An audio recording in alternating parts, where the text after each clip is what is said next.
This message goes out to all my fellow mental health professionals in particular, as well as any other helping professional who has an open ear.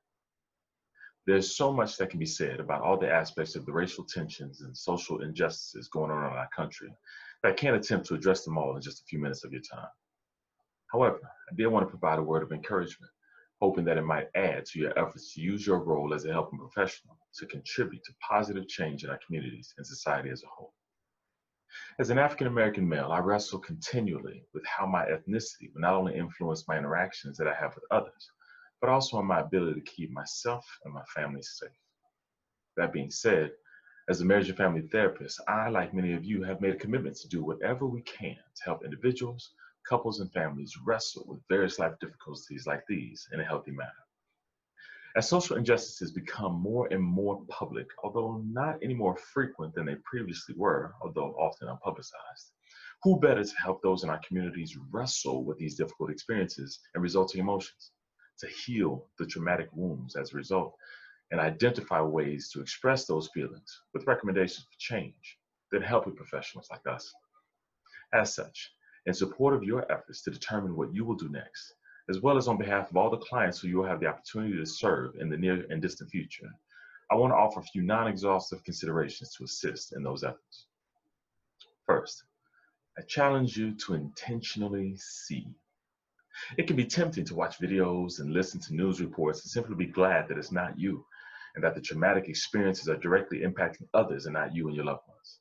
For many of you, what is being shown and discussed on the news has opened your eyes to a disturbing reality that of the experience of ethnic minorities that you hope are exceptions, but you're not completely sure, as well as the abuses of authority by those who we want to trust are here to serve, but don't universally earn that trust. It's important to remember that the events and behaviors that occur today in response to these injustices didn't start today. Rather, they're the result of years of compounded injustices and the resulting traumatic impact they have on the individuals and communities over those years. To those of you for whom this is new, I encourage you to be willing to expand your awareness of the experiences beyond yourselves. Just because you don't share those experiences and the resulting feelings of fear and caution, frustration and anger, doesn't mean that those feelings aren't warranted. After all, we're trained to see that when legitimate feelings are expressed in unhealthy manners, change comes not from minimizing or silencing those feelings, but by doing the work of identifying healthier ways to express them, and by making efforts to reduce the traumatic events that led to them in the first place. And to those of you for whom this is being shown as not new, as a visible form of what you've already known and experienced, either directly or indirectly over the years, I encourage you to acknowledge the ignorance, merely the lack of knowledge and experiences of those who are experiencing these realities for the first time. Instead of judging ignorance, let's inform that ignorance so that it can support the increased understanding and awareness that we need on the path to shared action and change. In addition to intentionally seeing, I challenge you to intentionally feel. It can be easy to protect ourselves emotionally from things that we're seeing and hearing about and trying not to connect with them too much, protecting ourselves emotionally.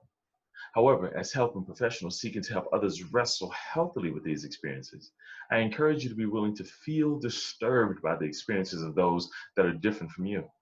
It's not until we're uncomfortable with the current state of things that we'll truly be motivated to join in the effort to find and create solutions.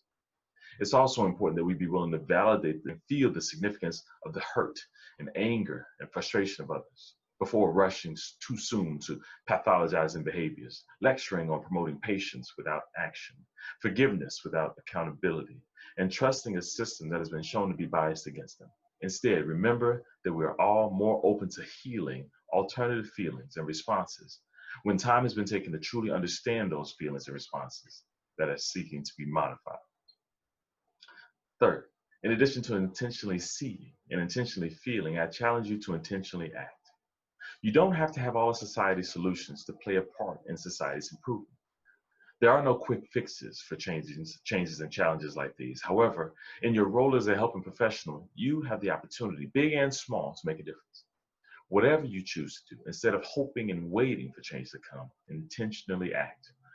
For some of you, this means participating outwardly in gestures of advocacy, such as making statements as an organization, taking a stance against injustice, taking part in organized protests or collecting signatures on a petition, initiating policy changes in industry associations and boards, or even government itself.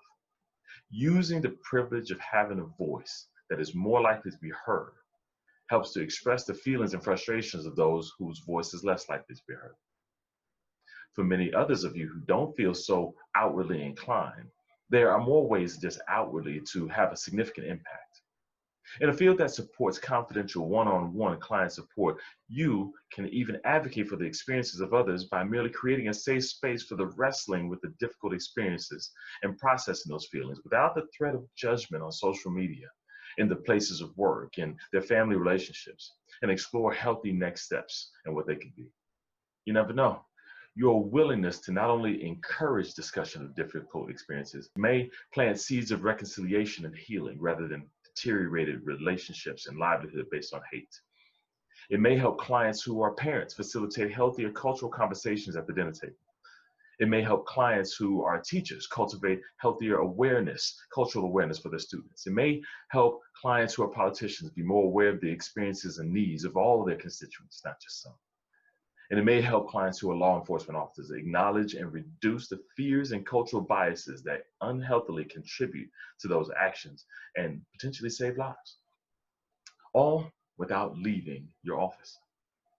For some of you, what I'm saying makes sense, but your lack of rich, personally diverse cultural experiences feels like a disqualifier to you, even saying anything on the topic. And I understand the genuine concern.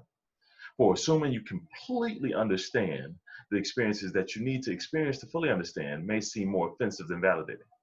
However, I'm not asking you to be a cultural expert teaching others about historical trauma. Rather, I'm only asking that you be willing to be inconvenienced enough to learn about the experiences of others and care enough to find ways to contribute to change. You don't have to know everything about everyone in order to make a positive difference for someone, but you do need to be willing to increasingly see the things that you weren't previously aware of, to intentionally feel the things that can help you empathize and compel you to support, and to intentionally act, finding your own personalized way to contribute to change. Moving forward, remember that this challenge began long before recent events and will not end overnight. But instead of waiting and hoping for change, I encourage each of you to make the most of opportunities to increase your multicultural awareness and diversity confidence, to reduce your cultural biases and unintentional cultural offenses, and develop skills for repairing the relationships damaged by cultural offenses. As you prepare to go on with the remainder of your day and week, even if you don't feel directly impacted by these issues, remember that they may impact the lives of the clients you've committed yourself to serve, directly or indirectly. Don't be a part of the problem by minimizing and invalidating feelings. Instead, make efforts to intentionally understand and validate legitimate feelings and use the professional skills that you have to help them identify the healthiest ways to express those feelings and improve their quality of life. Thank you in advance for your consideration and ultimately for your efforts toward change, whatever they may be. I look forward to seeing what impact they may have.